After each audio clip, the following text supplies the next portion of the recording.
نحمده ونصلي على رسوله الكريم أما بعد فأعوذ بالله من الشيطان الرجيم بسم الله الرحمن الرحيم ادع إلى سبيل ربك بالحكمة والموعظة الحسنة وجادلهم بالتي هي أحسن إن ربك هو أعلم بمن ضل عن سبيله وهو أعلم بالمهتدين وإن عاقبتم فعاقبوا بمثل ما عوقبتم به ولئن صبرتم لهو خير للصابرين واصبر وما صبرك إلا بالله ولا تحزن عليهم ولا تك في ضيق مما يمكرون إن الله مع الذين اتقوا والذين هم محسنون ادع إلى سبيل ربك بلا اپنے رب کے راہ کی جانب بالحکمہ حکمت کے ساتھ والموعظۃ الحسنہ اور اچھے واعظ کے ساتھ وجادلہم باللتی ہی احسن اور بحث کر ان کے ساتھ اس طریقے سے جو بہت اچھا ہو ان ربک هو اعلم بمن ضل عن سبیلہ بے شک تیرا رب وہ خوب جانتا ہے جو بھٹک گیا اس کے راہ سے وهو اعلم بالمہتدین اور وہ خوب جانتا ہے ہدایت پانے والوں کو وَإِنْ عَاقَبْتُمْ اور اگر تم بدلہ لو فَعَاقِبُوا بِمِثْلِ مَا عُوقِبْتُمْ بِهِ پس بدلہ لو جیسا کہ تمہارے ساتھ زیادتی کی گئی ہے اسی کے مثل وَلَئِن صَبَرْتُمْ اور اگر تم صبر کر لو لَهُوَ خَيْرٌ لِلصَّابِرِينَ تو یقیناً وہ بہت بہتر ہے صبر کرنے والوں کے لیے وَاصْبِرْ وَمَا صَبْرُكَ إِلَّا بِاللَّهِ اور صبر کر اور آپ کا صبر نہیں ہوگا مگر اللہ کی توفیق کے ساتھ وَلَا تَحْزَنْ عَلَيْهِمْ اور غم نہ کھا ان پر وَلَا تَكُ فِي ضَيْقٍ مِّمَّا يَمْكُرُونَ اور نہ ہو تنگی میں اس سے جو وہ تدبیریں کرتے ہیں ان اللہ مع الذین اتقوا بے شک اللہ تعالیٰ ان لوگوں کے ساتھ ہے جنہوں نے تقوی اختیار کیا والذین هم محسنون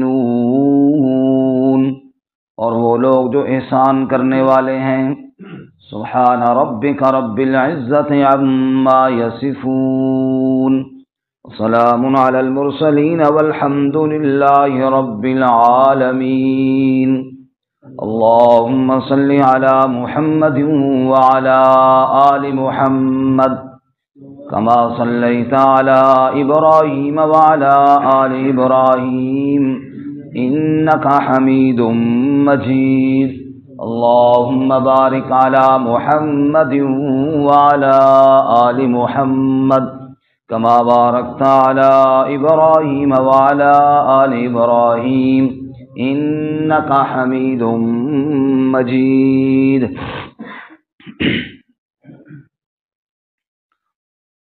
معزز سامعین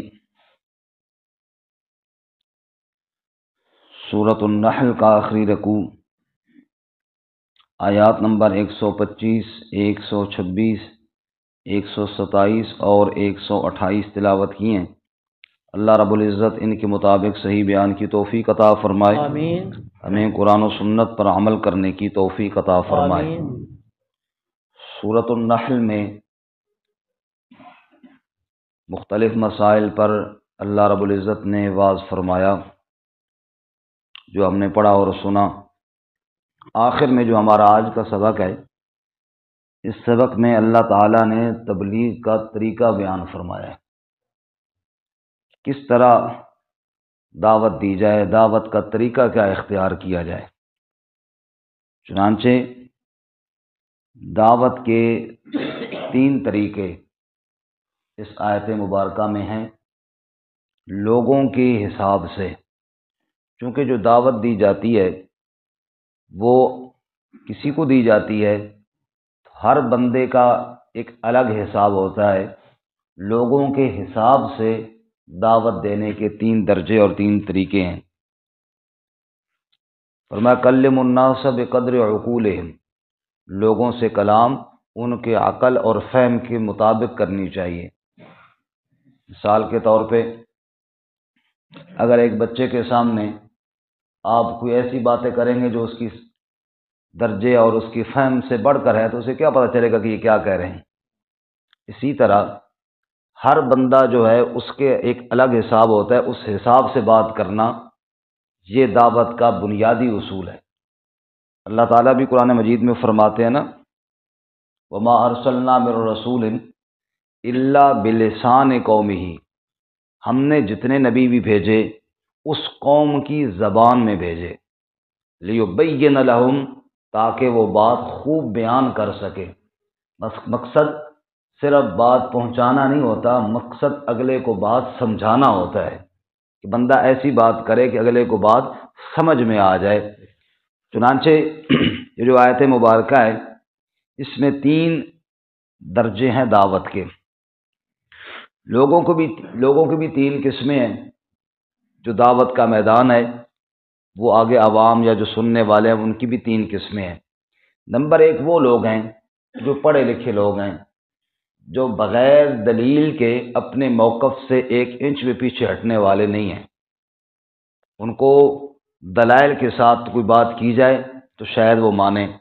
اس کے علاوہ محض اس لیے کہ جناب میں بہت اچھا آدمی ہوں یا جناب میں اپنے طور پہ بڑا خیرخواہ بھی ہوں، ساری باتیں ہوں، وہ نہیں ان چیزوں کو دیکھتے۔ وہ کہتے ہیں جی ہم تو دلائل کو جانتے ہیں، ہمارا موقف یہ ہے، اس پر یہ دلائل ہیں، آپ کے پاس بھی کوئی دلیل ہے تو پیش کریں۔ تو اس درجے کی دلیل جو آدمی ان کو مطمئن کر سکے، ایسے لوگوں کو دعوت بھی وہی بندہ دے۔ ورنہ عام آدمی جس کو اپنے دلائل کا نہیں پتہ، وہ جب ایسے لوگوں کو دعوت دے گا، آگے وہ کوئی ایسی بات بعض دفعہ کر دیتے ہیں کہ یہ خود نعوذ باللہ شک میں کہیں نہ پڑ جائے۔ مثال کے طور پہ ایک قادیانی ہے، وہ ختم نبوت کا منکر ہے۔ اگر آپ یا ہم میں سے کوئی بندہ جا کر ان کو دعوت دے تو یہ وہ بندہ ہونا چاہیے جس کو ان کے عقائد کا پتہ ہو اور وہ سمجھتا ہو کہ ہماری کیا دلیل ہے اور ان کی کیا دلیل ہے، اور ان کے اپنے جو مسلک ہے اس میں ان کی دلیل میں کیا غلطیاں ہیں اور ہماری دلائل میں کیا پاور ہے اور کیا صداقت ہے۔ جو آدمی ان کو دعوت دینے کے لیے جائے یہ وہ ہو جو اس کو پورا عبور حاصل ہو ان اختلافات پر جو ہمارے اور ان کے درمیان میں ہیں۔ ورنہ عام آدمی اگر دے گا جس کو پتہ نہیں ہے تو وہ آگے کوئی ایسی بات کر لیں گے کہ یہ بھی شک میں پڑ جائے گا، اور ایسے ہوا ہے، کئی دفعہ ہوا ہے کہ جناب وہ بجائے اس کے کہ اس کو ایمان کی طرف لے کر آتا، خود بندہ شک میں پڑ گیا، اور اللہ معاف فرمائے کئی لوگ بیچارے قادیانی ہو بھی گئے اس طرح۔ اس لیے دعوت وہ دے جو ان کی بات کو سمجھتا ہے۔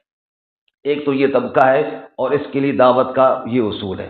دوسرا وہ طبقہ ہے کہ جو عام آدمی ہے، کوئی اتنا ان کو دوسرے مسلک پہ بھی کوئی دلیل کا اتنا پتہ نہیں ہے، بس یہ ہے کہ یہ ادھر ہے اور وہ ادھر، ہماری یہ پارٹی ہے وہ اس کی وہ پارٹی ہے، کوئی ضدی نہیں ہے، کوئی مطلب ایسے بندے نہیں ہیں۔ ان کو وہ بندہ دعوت دے جو ایک اچھی مخلصانہ گفتگو کر سکتا ہو، بے شک جو ایک اچھی ہمدردانہ مخلصانہ اور واعظ کر سکتا ہو اخلاص بھرا، اور تاکہ اس واعظ کو سن کر اس ایک آدمی جو عام نیوٹرل آدمی ہے اس کا دل واقعی مائل ہو جائے کہ یار میں تو ایویں خواہ غفلت میں پڑا ہوا ہوں، یہ آدمی مجھے اچھے طرف بلا رہا ہے، واقعی میرا اس میں فائدہ ہے۔ یعنی اس کو فائدے بتا کر، فضائل بتا کر اور اس کو عذاب سے ڈرا کر نیکی کی طرف یا ایمان کی طرف یا اسلام کی طرف راغب کرنے کی کوشش ہونی چاہیے۔ 2 آدمی ہو گئے۔ تیسرا وہ ہے کہ جو شرارتی مزاج ہے، دلیل والا نہیں ہے، عام نیوٹرل آدمی بھی نہیں ہے، وہ شرارتی مزاج ہے، اس کا کام یہ ہوتا ہے کہ پنگا ڈالنا، پنگا سمجھتے ہیں نا جی، ہر بات میں پنگا ڈالنا، اور اس نے یہ کرنا ہوتا ہے کہ مثال کے طور پہ کسی ایمان والے کو دیکھا تو وہ دین کی بات کر رہے، اس نے آگے سے حجت بازیاں شروع کر، او یہ وہ ہیں، یہ فلاں ہیں، یہ ہیں، وہ ہیں، ایسے جناب پنگا ڈال کر تاکہ لوگوں کو ان سے متنفر کیا جائے، لوگ ان کی بات سنیں نہیں، لوگ ان کے قریب نہ جائیں، یہ ویسے ہیں، یہ نبی کو نہیں مانتے، یہ فلاں نہیں کرتے، یہ ایسے لوگوں کو دعوت دینے کے لیے اس کے لیے بالکل وہ شریفانہ آواز نہیں چلے گا، ان کے لیے تھوڑی آگے سے بحث کرنے والا بندہ ہو، جو جس طرح کی اس نے بات کی ہے نا، آگے بندہ کوئی ایسا ہو جو ان کو جواب دینے والا ہو، تاکہ ان کی بولتی بند ہو، کیونکہ وہ تو شاید ویسے بھی نہیں مانیں گے، شرارتی آدمی کو ہدایت بہت کم ملتی ہے، لیکن ان کی شرارت سے باقی لوگ تو متاثر ہو رہے ہوتے ہیں نا، ان کو آگے ایسا کوئی دو ٹوک جواب ملنا چاہیے تاکہ وہ وہاں خاموش ہو، نہ بھی ہو تو کم از کم باقی لوگ جو ہیں اس کے اس پروپیگنڈے سے متاثر نہ ہوں۔ یہ 3 درجے ہیں، سنیے اس آیت میں موجود ہیں۔ نمبر 1، ادعو الی سبیل ربک بالحکمہ، یہ ہے حکمت۔ حکمت کیا ہے؟ واضح دلائل۔ اللہ فرماتے ہیں من یؤت الحکمت فقد اوتی خیرا کثیرا، جسے حکمت دی گئی اسے خیر کثیر عطا کی گیا۔ حکمت وہ ہے جو آدمی اپنے دلیل پر اڑا ہوا ہے، آپ ایسی حکمت پیش کریں کہ اس کے سامنے اپنی دلیل کا یوں وزن پیش کرے کہ وہ قائل ہو جائے، یہ ہے حکمت جو اللہ نے سارے انبیاء کو عطا فرمائی۔ سارے انبیاء حکمت والے تھے، پھر انبیاء کے ماننے والے، ان کی تعلیمات کے جتنا لوگ قریب ہوں گے اتنا ہی زیادہ وہ حکمت والے ہیں، لیکن جس کو حکمت اور دلائل پتہ چل گئے فقد اوتی خیرا کثیرا، اسے خیر کثیر پتہ چل گئی۔ تو فرمایا پہلا درجہ یہ ہے حکمت کے ساتھ، یعنی حکمت کی تفسیر مفسرین کیا فرماتے؟ واضح دلائل کے ساتھ، وزنی دلیل کے ساتھ، بڑی مہکی ہوئی دلائل کی گفتگو کے ساتھ اگلے آدمی کو آپ ایمان اور اسلام کی طرف دعوت دیں۔ نمبر 2، دوسرا درجہ والموعظۃ الحسنہ، اچھا واعظ، اچھا بیان۔ جب بیان ہو موعظۃ الحسنہ، اچھا بیان ہو۔ اچھا بیان اور واعظ کون سا ہوتا ہے جی؟ اچھا واعظ اور اچھا بیان وہ ہوتا ہے جس میں بات دلائل سے کی جائے، جس میں بات اگلے آدمی کو سمجھانے اور خیرخواہی کی کوشش کی جائے۔ مثال کے طور پہ میں واعظ کرنا چاہتا ہوں کہ آپ لوگوں کو یہ سمجھانا چاہتا ہوں کہ جناب رسول اللہ صلی اللہ علیہ وسلم تمام انبیاء میں افضل ہے، یہ میں آپ کو سمجھانا چاہتا ہوں۔ اس کا ایک طریقہ تو یہ ہے کہ میں ایک بڑی زبردست لمبی چوڑی تقریر کر کے آپ کو کے سامنے کر کے چلا جاؤں جس میں آپ کی عظمت ہو، لیکن آپ کو سمجھ کوئی نہ آئے کہ میں نے کیا کہا ہے، اور ٹھیک ہے یار نبی پاک کی شان تو بیان ہو گئی ہے۔ لیکن دوسرا یہ ہے کہ میں دلائل سے بات کروں، دیکھو حضرت آدم علیہ السلام بڑی شان والے ہیں، بڑی عظمت والے ہیں، لیکن وہ اللہ تعالیٰ کے آخری نبی نہیں تھے، ان کو اللہ نے قرآن نہیں دیا، ہمارے نبی کو اللہ نے یہ عطا فرمایا۔ ایک ایک بات آپ کو سمجھاؤں، وہ فضائل کی چیزیں بتاؤں کہ ہمارے نبی کو کن باتوں کی وجہ سے فضیلت حاصل ہے۔ مثلاً حضور نے فرمایا 6 باتوں کی وجہ سے مجھے فضیلت حاصل ہے۔ اللہ کے نبی صلی اللہ علیہ وسلم کو جامع کلمات عطا ہوئی ہے، آپ 2 لفظوں میں وہ بات فرما دیتے تھے جو باقی لوگ گھنٹوں میں کرتے تھے، یہ آپ صلی اللہ علیہ وسلم کی فضیلت ہے۔ یہ یار اس وجہ سے حضور صلی اللہ علیہ وسلم فضیلت والے ہیں، افضلیت والے ہیں۔ اسی لیے اسی طرح غنیمتیں اور قربانی کا گوشت یہ پہلے انبیاء اور ان کی امتوں کے لیے کھانا جائز نہیں تھا، ہمارے نبی صلی اللہ علیہ وسلم کے لیے جائز ہو گیا، یہ فضیلت ہے ہمارے نبی صلی اللہ علیہ وسلم کے لیے۔ پہلی امتوں کے لیے نماز صرف مسجد میں پڑھی جاتی تھی، اس کے علاوہ پڑھنا جائز نہیں تھا، ہمارے لیے اللہ تعالیٰ نے ساری زمین مسجد بنا دی ہے، جہاں موقع ملے وہاں نماز پڑھ لیتے ہیں، یہ فضیلت ہے۔ پہلی امتوں میں تیمم نہیں تھا، اس امت میں ہمارے نبی صلی اللہ علیہ وسلم کو اللہ تعالیٰ نے تیمم عطا فرما دیا، یہ فضیلت حاصل ہے۔ اسی طرح پہلے نبی اپنی قوموں کے ہوتے تھے، ہمارے نبی صلی اللہ علیہ وسلم ساری کائنات کے رسول ہیں، یہ فضیلت حاصل ہے۔ پہلے صرف نبی ہوا کرتے تھے، ہمارے نبی اللہ کے آخری نبی بھی ہیں۔ تو یہ ہے دلائل سے بات کرنا، موعظۃ الحسنہ، اچھا واعظ تاکہ لوگوں کو فائدہ ہو۔ اچھا واعظ وہ ہوتا ہے جس کو سننے کے بعد دل میں اللہ کا ڈر پیدا ہو، اعمال کا شوق پیدا ہو، اور علم میں اضافہ ہو، یہ ہوتا ہے اچھا واعظ۔ والموعظۃ الحسنہ، ایک عام آدمی جس کے دل میں شرارت نہیں ہے اور جو بہت بڑا کوئی دلائل پہ چاہے دلیل غلط بھی ہو اس پہ اڑا ہوا نہیں ہے، اس کے سامنے جب ایک اچھا واعظ ہوگا، اچھا بیان ہوگا سمجھانے کے انداز میں، جس میں ڈرایا بھی جایا ہوگا، خوشخبریاں بھی سنائی جائیں گی، تو وہ انشاءاللہ وہ مان جائے گا۔ تو والموعظۃ الحسنہ دوسرا درجہ یہ ہے۔ تیسرا درجہ جی وجادلہم باللتی ہی احسن، اور جھگڑا کیجئے ان سے التی اس طریقے کے ساتھ ہی احسن جو بہت اچھا ہے۔ اچھے طریقے سے جھگڑا کیا ہے جناب؟ کوٹ دو اگلے نو، پھینٹی لا دو نہ، اچھے طریقے کے ساتھ جھگڑا یہ ہے اس کی دلیل کا اسی طرح جواب دیا جائے، اس کی دلیل کا اسی طرح جواب دیا جائے، ایسے جواب تاکہ وہ خاموش ہو جائے۔ یہ وہ تیسرا طبقہ ہے جو خواہ مخواہ جناب جھگڑالو ہے اور جو ایسی باتیں کر کے لوگوں کو جناب ورغلانے کی کوشش کرتا ہے، لوگوں کو متنفر کرنے کی کوشش کرتا ہے، اس کو ایسا جواب، مسکت جواب دیا جائے تاکہ وہ اس کی بولتی بند ہو اور اس کی شرارت کم ہو۔ یہ بھی ضروری ہوتا ہے، اس کے بغیر بھی چارہ کار نہیں ہوتا۔ اس کی کئی مثالیں ہیں۔ مثال کے طور پہ سید عطا اللہ شاہ بخاری رحمۃ اللہ علیہ، ان کے چٹکلے بڑے مشہور ہیں اور شاہ جی کے جواب بھی بڑے مزدار ہوا کرتے تھے۔ کہتے ہیں عطا اللہ کی باتیں عطا الہی ہوا کرتی تھی، اللہ کی طرف سے عطا ہوا تھا۔ تو شاہ جی رحمۃ اللہ علیہ بیٹھے ہیں، سفر کر رہے ہیں، تو ایک آدمی نے پوچھا، جی ایک آدمی ساتھ بیٹھ گیا، تو شاہ جی نے اس سے کہا بھئی آپ کا کیا نام ہے؟ انہوں نے کہا جی میرا نام ہے کلب حسین۔ کیا نام ہے؟ کلب حسین۔ حسین کا کتا۔ پھر وہ پوچھتا ہے شاہ، کل کتے کو کہتے ہیں، پھر وہ شاہ صاحب پوچھے شاہ جی آپ کا کیا نام ہے؟ شاہ صاحب کہتے ہیں میرا نام ہے خنزیر اللہ، اللہ کا خنزیر۔ یہ کوئی نام ہے؟ انہوں نے کہا تو وہ کوئی نام ہے۔ سمجھ آئی؟ یہ کیا ہے؟ جس طرح اس نے بات کی ہے اس کا ہے اسی طرح کا، اسی انداز میں اس کو جواب دیا۔ فرمایا اگر تم حسین کا کتا ہو سکتا ہے تو میرے اللہ کے خنزیر ہونے پہ کیا اعتراض ہے آپ کو؟ سمجھ آئی؟ تو یہ ہے وجادلہم باللتی ہی احسن، جس طرح کا اگلے کا لہجہ ہو، اب اس کے سامنے دلائل بیان کرو، اس کے سامنے کوئی واضح کرو، نہ یہ کوئی بات نہیں۔ اسی طرح ہمارے ایک مناظر سے فوت ہو گئے، اہل تشیع کے ساتھ وہ گفتگو کرنے لگے، تو جیسے عموماً ہمارے یہاں ہوتا ہے کہ جوتی باہر نہیں رکھتے، وہ ساتھ لے جاتے ہیں، گم ہو جاتی ہے، تو انہوں نے جوتی ہاتھ میں رکھی۔ انہوں نے کہا بھئی یہ جوتی کیوں ہاتھ میں رکھی حضرت؟ انہوں نے کہا رسول اللہ صلی اللہ علیہ وسلم نے فرمایا کہ جوتیاں اپنے پاس ہے، کوئی اہل تشیع جو ہوتے ہیں نا یہ چوری کر لیتے ہیں۔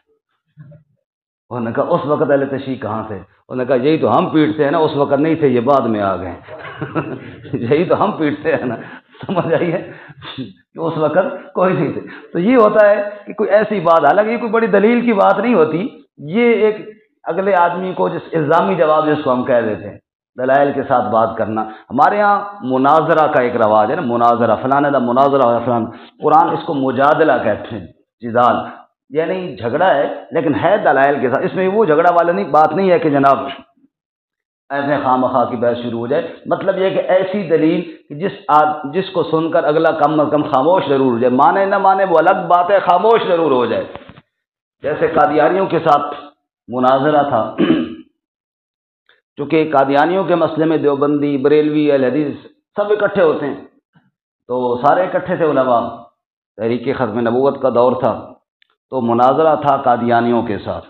مناظر تھا یعنی ہماری طرف سے جو بات کرنے والا تھا وہ دیوبندی عالم تھا، مسجد جس میں بحث ہونی تھی وہ بریلویوں کی تھی، کیونکہ سارے اکٹھے تھے، بھائی چلو یار یہ جگہ ہو جائے، سارے اکٹھے تھے۔ اب بریلویوں کی مسجد میں یا اللہ یا محمد لکھا ہوتا ہے، ہر جگہ لکھا ہوتا ہے، ہمارے یہاں نہیں ہوتا۔ تو اب وہ قادیانی مناظر، اس کو تو یہ تو پتہ تھا کہ یہ ہمارے ساتھ تو اکٹھے ہو کے آئے، آپس میں بھی ان کے اختلاف کر کے بھی ہے۔ اس نے کہا کوئی ایسی بات کرو تاکہ آپس میں الجھ پڑیں۔ اس نے کہا مولوی صاحب مناظرہ بحث بعد میں ہوگی، یہ جو اوپر لکھا ہوا ہے یا اللہ یا محمد یہ ٹھیک ہے؟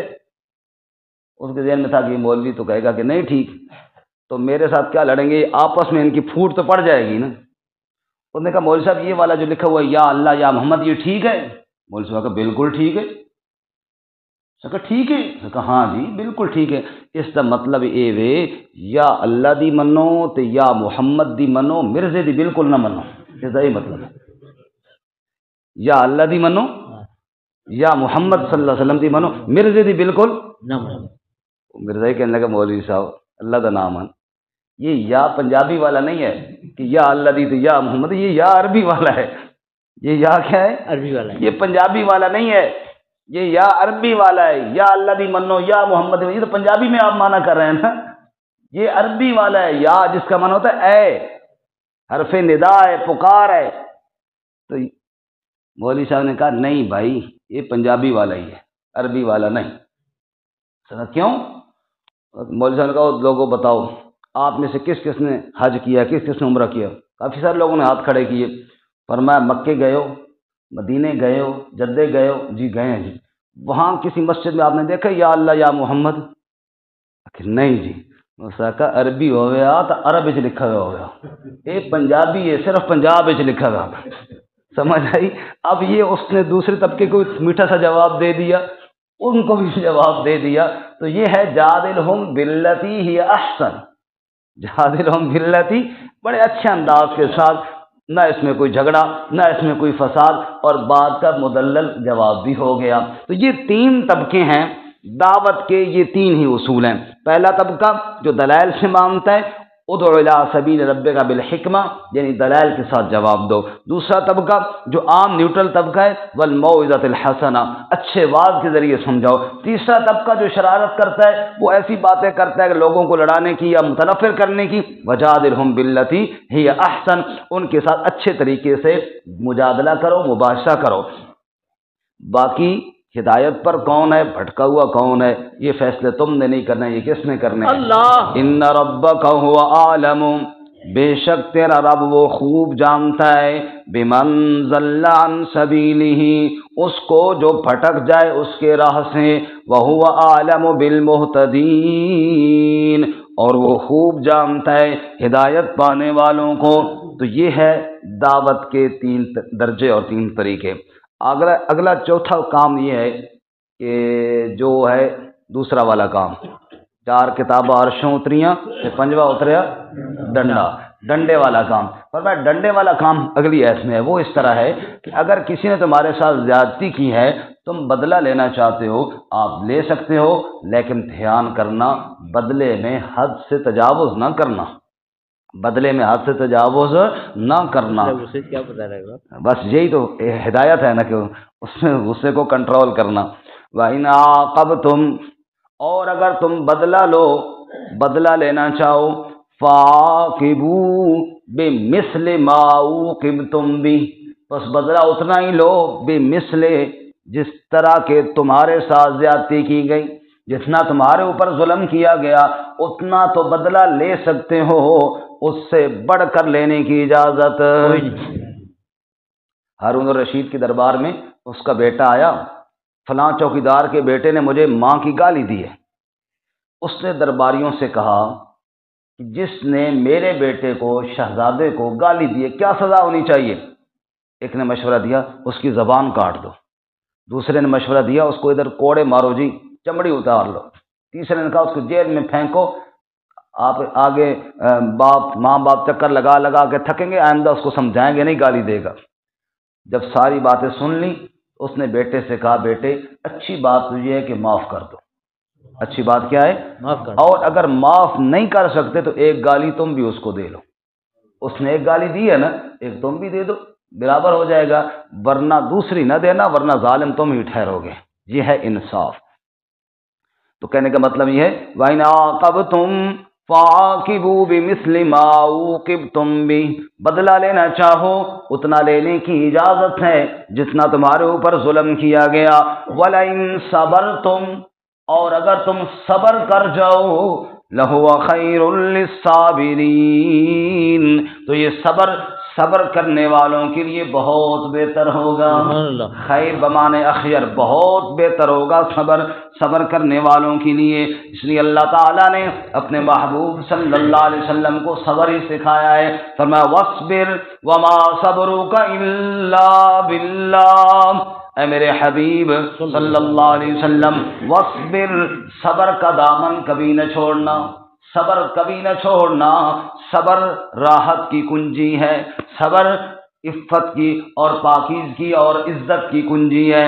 وصبر، صبر کرتا رہے، وما صبرک الا باللہ، صبر کی توفیق دینے والا کون ہے؟ اللہ۔ اس لیے اللہ تعالیٰ سے صبر کے لیے استقامت اور دعائیں بھی مانگتے رہا کرو۔ وما صبرک الا باللہ، آپ کا صبر اللہ کی توفیق کے بغیر ممکن نہیں۔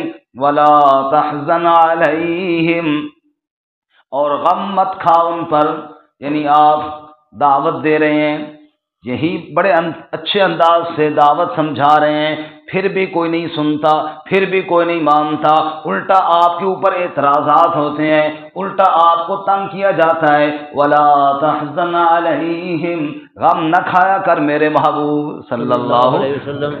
ولا تک فی ضیق مما یمکرون، اور تنگی میں بھی نہ ہوا کر جو وہ تدبیریں کرتے ہیں، وہ بڑی بڑی چالیں کیوں نہ بنائیں، وہ بڑی بڑی تدبیریں کیوں نہ کریں، وہ بڑے بڑے حربے کیوں نہ کریں، میرے محبوب تو پریشان نہ ہوا کر، وہ جتنی چالیں بھی بنائیں گے میں اللہ سب کی تدبیروں کو فیل کر دوں گا، سب کی تدبیریں ناکام کر دوں گا۔ پر رب کی تدبیر کے آگے ان کی تدبیر کی کیا حیثیت ہے؟ اس لیے ان اللہ مع الذین اتقوا، بے شک اللہ تقوی والوں کے ساتھ ہے۔ کہو سبحان اللہ، سبحان اللہ۔ ان اللہ مع الذین اتقوا، تقوی والوں کے ساتھ اللہ تعالیٰ ہے۔ ساری کائنات مقابلے میں آ جائے، لوگ طرح طرح کی چالیں بنائیں، تو اللہ کی رضا کے لیے ڈٹ جا، اللہ کی راہ میں پکا ہو جا۔ جب تم اللہ کے راستے میں اللہ کی رضا کے لیے کھڑا ہو جائے گا، اللہ تیرے ساتھ ہوگا۔